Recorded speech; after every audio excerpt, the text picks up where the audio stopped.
Pan-African Pyramid Debate with your speaker, Andrew Irumba Katusabe.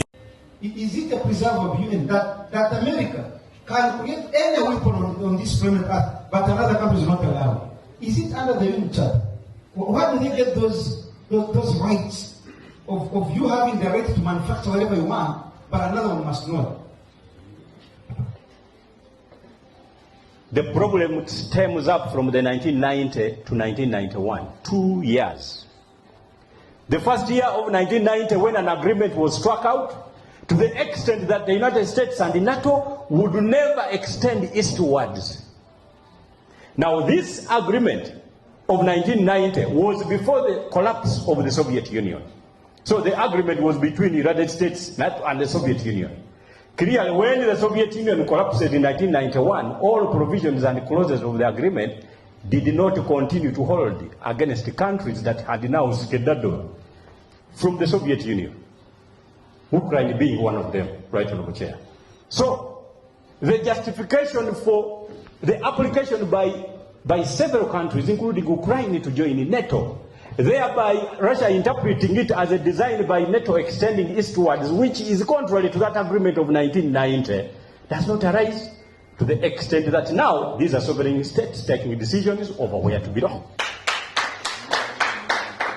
Free your mind now. In my opinion, that was then the topic. So now I get to what Africa now stands to benefit or lose in the event of a loss or a win. Yes. In terms of what is happening. In my opinion, I do not envisage a win by Russia. Even when I really have a lot of admiration for my brother Putin.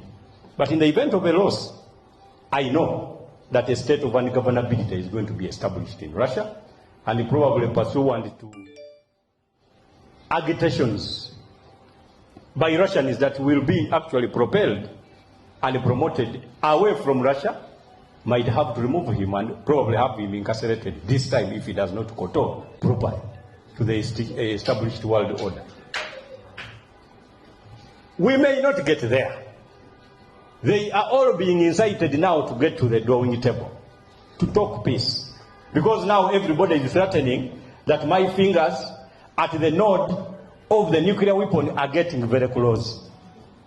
Now, of course, with such threats, anybody will get now to the talking table.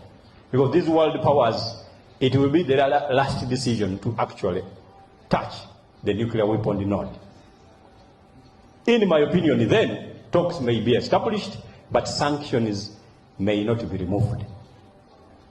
If Russia, on the other hand, becomes the victor, factors and combinations are going to change. The factors and combinations in terms of what we call democracy in Africa are going to change. All leaders that are now leading Africa will begin to think that actually political parties, elections, and all that kind of nonsense was very important. And to that level, we must not waste any more money conducting elections. Instead, we have banned the politics, and the presidents will declare themselves just chairmen of development of countries who are not the subject of election anymore. Because Russia has got high affinity to dictatorships. If Russia wants to get friends, of course they will pick China, they will pick Belarus, they will pick. It is very likely that you can be very friendly to Russia if actually your date of exit as a president is known. I had a brother here, I think it is him, who generated an analysis here that Africa as a continent itself can feed all countries.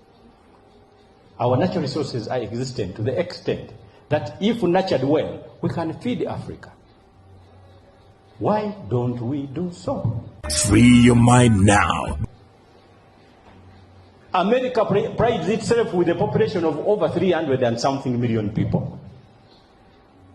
But now when you look at the East African community, close to 140 million people, with the addition of the Democratic Republic of Congo, which is 89 million people, you know that if we merge the Central African Republic with a little population of around 6 million people, Somalia, as has always been, including of course Zambia that had already applied before the collapse of the regional East African Community, we can get a population that actually matches the population of the United States of America. But Populations alone can't be called markets except if one has raised the GDP per capita of a country.